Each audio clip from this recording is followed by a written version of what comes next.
everyone, and welcome to the Drummers Network. I'm Greg Washington, and today I want to talk to you about what to do when you can't get your drum to sound right.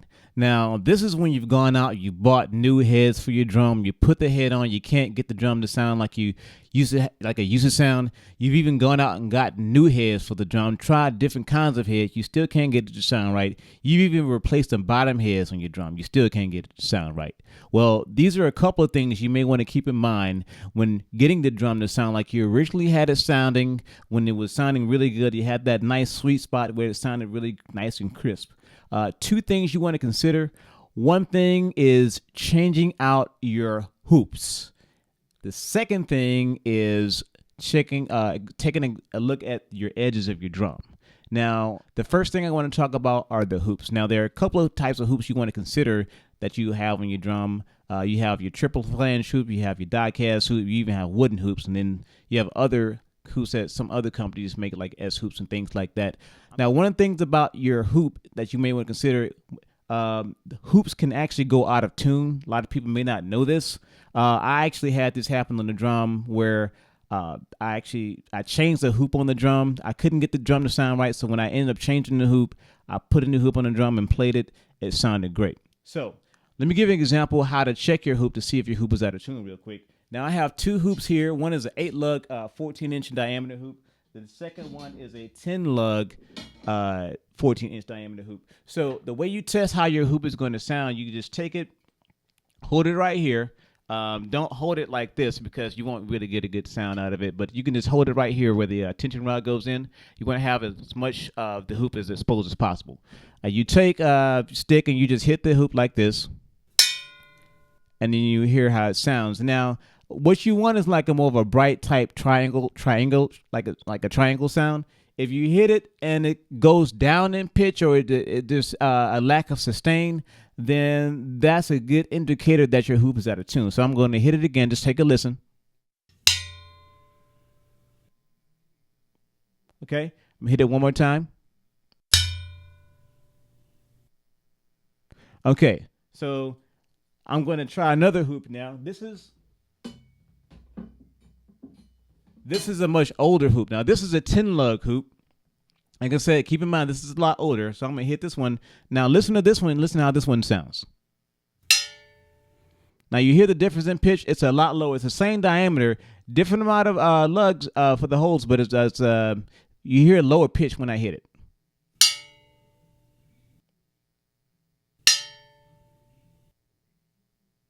Okay? Now, we're going to go to this is the newest hoop here. Now, this is actually a die-cast hoop. Now, you can see the difference if you can see that, how this is a lot thicker going around. Now, it's a much more higher quality hoop, obviously, if you can take a look at it. A lot thicker material here, and it's a lot more durable. So it's also going to have an impact in how your drum's going to sound too. And of course, it's going to cost you a little bit more if you want to, if you're considering changing out your hoops. But take a listen to this real quick and hear the difference in sound. Listen to this.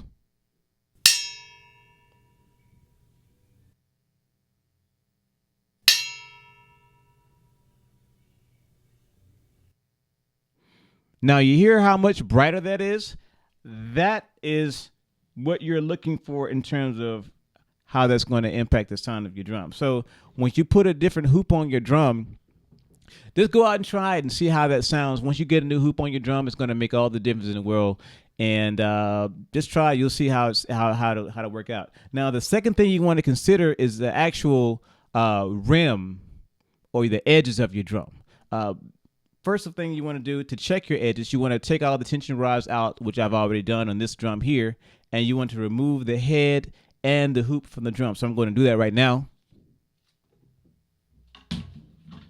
Okay, so that's been removed. So now the first thing you want to do when you check the actual edge of your drum, you want to shake your hand and you want to rub it around the edge of your drum. Now, when you rub your hand around the edge of your drum, it should be all the way smooth. If it's kind of bumpy, you feel any kind of rough edges around the drum, you need to have the edges cut. Now, what does that mean, having the edges cut? Well, some people may not be familiar with this process. What that means is that you want to have your edges cut to where everything is actually smooth going around the drum. What's happening is if you can't get your drum to sound right, if it's bumpy around the edge, when you put the head on the drum, you don't have full head to surface contact. Therefore, that impacts the sound of the drum, and that's going to have an impact on how you tune the drums. You're going to have tuning issues when you go to tune a drum. Once you get your edges cut and get everything smooth all the way around, place the head on the drum, you're going to have full head to surface contact. Therefore, you're going to have a really nice, clean, consistent sound with the drum. So go ahead and try that. Now, what I would recommend is finding an expert. I actually have a guy here in town that does my edge work for me. But you want to find someone that's local to you, or maybe a specialty shop that asks them about getting their edges cut. Some people charge by the inch. But once you get your edges cut, and there's a couple different type of edges. Once you go in, they can tell you exactly what type of cut you want to get in terms of like how it's going to affect the sound. Sometimes certain cuts may give you more of a vintage sound. Some may give you more of a modern sound. Even different manufacturers have different ways that they cut their edges to get a certain sound. But it was have your bearing edges cut. That's what they call it the bearing edge. Get that cut on the drum. So I wouldn't recommend doing it yourself unless you actually have that luxury of doing that. Also, what's going to make a difference in you getting your edges cut is if the drum is actually valuable enough for you to do that. Because if it's something that like really like you that has that type of value where you want to get it cut, then I would recommend getting it cut. But if not, it's really on you. But those are two things you want to consider though, because like I said, I had a drum and I got my edges cut and I changed the rims out on it, and it sounded spectacular after I got the work done. So these are a couple things you may want to consider. Like I said, there's a guy I have in town that does my edge work. His name is Paul Montaneri.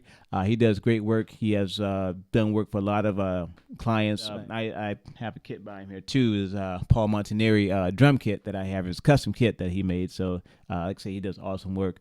But at the same time, whoever's in your town locally, just check out and see who does edge work and get the edges cut. So those are two things right there. Changing out your hoops, triple flange, whether you get a triple flange hoop, die cast hoop, wooden hoop, and checking your bearing edges and see how your edges. If it's smooth all the way around, when you put the head on the drum, you have full head to surface contact. Okay, so that's going to wrap it up for today. Thanks for tuning into the Drummers Network. We'll see you next time.